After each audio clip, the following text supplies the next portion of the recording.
ओम श्री रब्बुल आलमीन नमः। 6 अक्टूबर मैं ब्रह्मांड घूम कर आया। भगवान 70 में से 50 यही थे मानव जाति खत्म होने जा रही है। मानव जाति भारत से कोई धर्म की बात उठने जा रही है, या भारत धर्म का शुद्धिकरण करेगा, भारत से दुनिया का दीन इस्टेब्लिश होने जा रहा है, या मानव जाति खत्म होने जा रही है। बाकी इसके अलावा मुझे वहाँ जो यूनिवर्स के सीक्रेट्स दिए गए, मोहम्मद ने झूठा धोखा दिया धरती को, वो बताया गया, जिसे हम बैकुंठ कहते हैं, अंग्रेज थ्रोन कहते हैं, इस्लाम वाले अर्श भी कहते हैं, और सुदरतल मुंतहा करके भी कोई वर्ड आता है, इस्तेमाल होता है। तो मेरे को वहाँ सारी बातें पता चली। तो मैं जो कहता हूँ, मैं कुरान पढ़ी और फिर मैं मोदी के गया।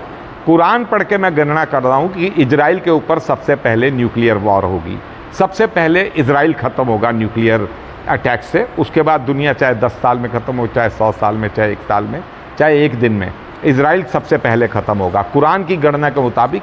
क्योंकि इजराइल को अल्लाह इसलिए पावरफुल बनाए बैठे हैं कि मेरी जब खबर आए तो इजराइल की खुफिया एजेंसी, इजराइल की पावर, इजराइल का पैसा इस बात को जांचे और दुनिया में धर्म की इस्टेब्लिशमेंट करवाए, उनका जो योहावा है उसकी इस्टेब्लिशमेंट करवाएं। और कुरान ठोक के कह रही है कि मैं एंड में ईसा मसीह को भेजूंगा, जो सारी दुनिया के अंदर अपनी पीसफुल प्रीचिंग कर देंगे। तो देखिए, कुरान पढ़ी, मैं सऊदी का राजा इस्लाम के साथ गद्दारी कर रहा है, उन्हें पता है 40-42 पुश्त पीछे की तो बात है मोहम्मद साहब, उन्हें पता है कोई मोहम्मद नहीं था, एक फर्जी हमने किया। देखिए, वो आज पूरी दुनिया को इस्लाम के नाम पे धोखा दे रहे हैं। रोज 150 मार रहा है इजराइल, कोई उसे रोकने वाले नहीं। रोके कौन? कस्टोडियन ऑफ इस्लाम सऊदी नहीं रोकेगा, बिल्कुल नहीं रोकेगा। ईरान वीरान भिड़ने में लगे हुए, नकली मोहम्मद, नकली कलमा, नकली दीन, तो इजराइल भुगतेगा। जब इजराइल को मैं बार बार संदेश दे रहा हूँ, उनके रब्बानियों को बता रहा हूँ, उनके एम्बेसियों को बता रहा हूँ, उनके यहाँ लेटर, स्पीड पोस्ट, पिछले लंबी बातें हैं, आगे चलते हैं। और तुम लोग सूरह बकरा, सूरह गौ माता, अल्लाह का सबसे बड़ा और प्यारा चैप्टर सूरह बकरा, सूरह गौ माता। और तुम लोग आपस में एक दूसरे का माल अवैध तरीके से हरगिज़ ना खाओ, हाकिमों को रिश्वत पहुंचाकर लोगों का माल जानबूझकर हड़पने का गुनाह ना करो। तो देखिए, जो भ्रष्टाचार चल रहा है चरम पे, उस भ्रष्टाचार को अल्लाह इसमें आज की डेट में एप्लीकेबल है, हज़ारों साल पहले लिखी गई कुरान। तो इसमें देखिए आ रहा है। नेक्स्ट, आपसे मैं जो कहता हूँ, चंद्रचूड़ का नाम है कुरान में, चंद्रचूड़ ये फैसले करेगा। वो रिटायरमेंट से पहले उसके हाथ ये खबर पहुँचेगी, या कोई मेरी कंप्लेंट पहुँचेगी, या मैंने PIL जो डाल रखी है सुप्रीम कोर्ट में मोदी के खिलाफ, या वो सुनी जाएगी, या नोएडा से मैंने लोकसभा चुनाव भरा था जिसे DM साहब ने रिजेक्ट किया और उसको रिग्रेट भी किया, मगर चलो उनके रिग्रेट एक्सेप्टेड है। और वो जो है मैंने उसको चैलेंज कर रखा है सुप्रीम कोर्ट में। तो पहली सूर्यकांत जस्टिस ने मेरी पहली सुनवाई तो फेंक दी उठाकर, और उसके बाद मैंने रिव्यू पिटीशन डाल रखी है, मैं क्यूरेटिव भी डालूंगा। तो मगर चंद्रचूड़ ही इन बातों को फैसला लेगा। देखिए, चंद्रचूड़ का नाम कैसे है कुरान में। आपसे चांद के घटने बढ़ने के बारे में सवाल करते हैं, आप कह दीजिए कि ये लोगों के लिए वक्त बताने का साधन है, और हज का समय भी चांद तय होगा। और नेकी यह नहीं कि तुम घरों में छत या पिछवाड़े से आओ। देखिए कितनी एक बड़ी आयत है। सुपर टेक की जो बिल्डिंगें गिराई गई अवैध तरीके से, भ्रष्टाचार से, वो आयत इसमें आ रही है। मैं बता रहा हूँ, वर्ल्ड की हर बड़ी घटना का कुरान के अंदर जिक्र है। जो अल्लाह कहते हैं रसूल तुम में मौजूद है, रसूल मौजूद है। तो देखिए, सुपर टेक के टावर्स का इसके अंदर उल्लेख है, जो आज से 1.5 साल पहले भ्रष्टाचार नहीं था, भ्रष्टाचार किया गया एक सरकार द्वारा दूसरी सरकार को नीचा गिराने के लिए करोड़ों अरबों रुपए के टावर उड़ा दिए गए बम से। तो देखिए, ये वो इस आयत में कवर हो रहा है। इसमें भी चंद्रचूड़ इन्वॉल्व है इस आयत के अंदर, और ये सुपर टेक के अंदर भी। तो और हज का समय भी चांद से तय होगा। नेकी ये नहीं कि तुम घरों में छत या पिछवाड़े से आओ, बल्कि नेकी है कि गुनाह से बचना चाहिए, और घरों में तो उसके दरवाजे से आया करो, और अल्लाह से डरते रहो ताकि तुम कामयाब हो जाओ। तो देखिए, जो सुपर टेक के टावर गिरे थे, पहले मैं चंद्रचूड़ का बता दूं। आपसे पूछते हैं कि चांद का है, चांद का क्या है, चांद आप बता दीजिए, घटने बढ़ने का समय है।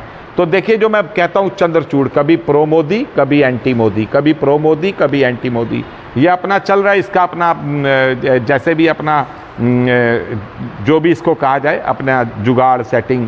तो देखिए, इसमें आ रहा है कि हज का समय भी चांद ही तय करेगा। तो देखिए, चंद्र ही हज का समय तय करेगा, जबकि हज तो इब्राहिम के टाइम से सेट है, हज तो मोहम्मद साहब के टाइम से सेट है, हज तो उससे पहले से सेट है, मगर चंद्र ही हज का टाइम तय करेगा। क्यों?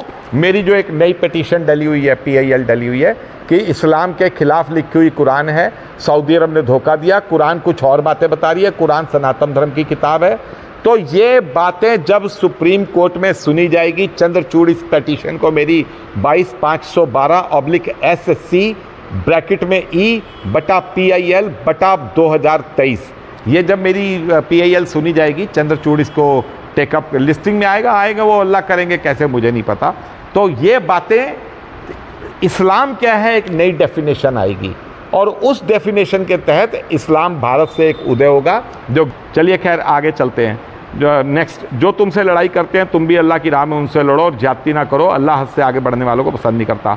जो तुमसे लड़ाई करते हैं अल्लाह की राह में, वो कौन करते हैं?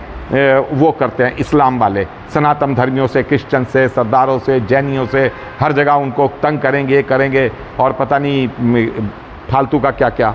जो तुमसे लड़ाई करते हैं तो कौन करते हैं? इस्लाम वाले। पहले इस्लाम वालों का ही लिखा हुआ है।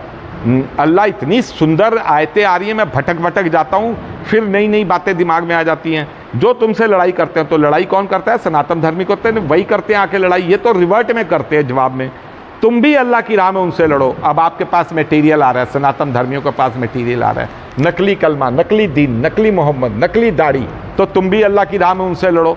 तो अल्लाह का जब नाम आ जाएगा समाज के, संसार के अंदर, तो तुम भी लड़ो और ज्यादती ना करो। मतलब उनकी टेक्निकल कमियां बतानी है उनको, मोहम्मद के नाम पे उनका मजाक नहीं उड़ाना।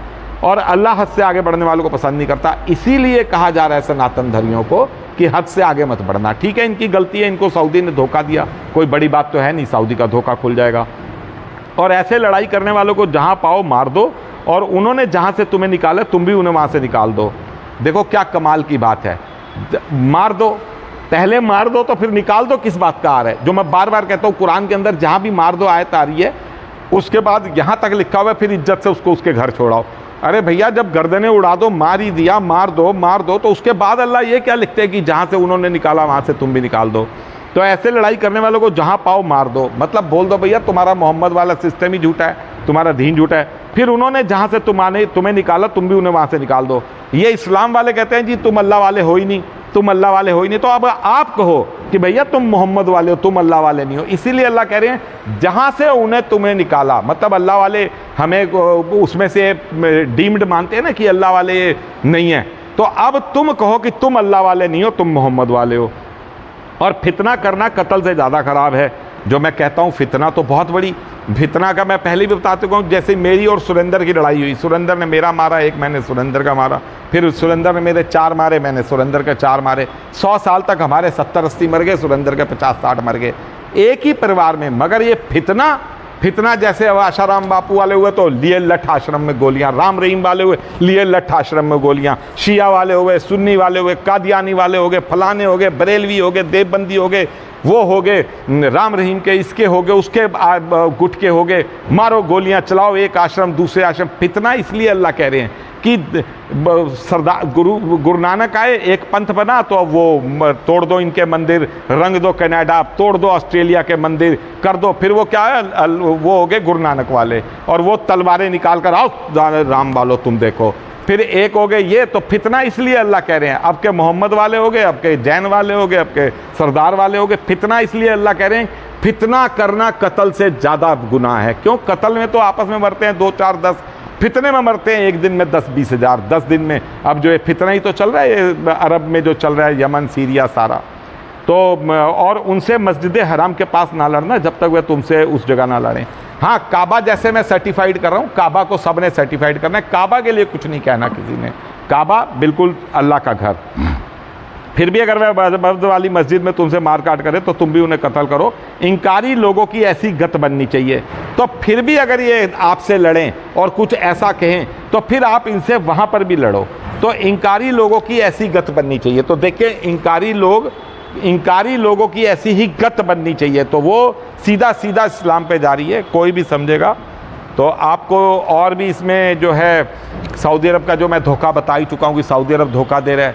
हमारे हिंदुस्तान में जहाँ भी मंदिर खुदाई, मस्जिदों की खुदाई हो रही है, भगवान निकल रहे हैं। सऊदी अरब के पास 8000 साल पुराने कार्बन डेटिंग से शिव जी के मंदिर निकल कर आए हैं। उन्हें पता है हमने धोखा दे रखा है, हमारा दीन क्वेश्चन मार्क में आ चुका है, आने वाला टाइम सनातन धर्म का है। इसीलिए वो रेडी कर रहे हैं करोड़ों अरबों रुपए के मंदिर अपने रीजन में, इसीलिए वो अपने शहरों के नाम हिंदुस्तान पे रख रहे हैं, इसीलिए रामकृष्ण की वो पढ़ाइयाँ कर रहे हैं।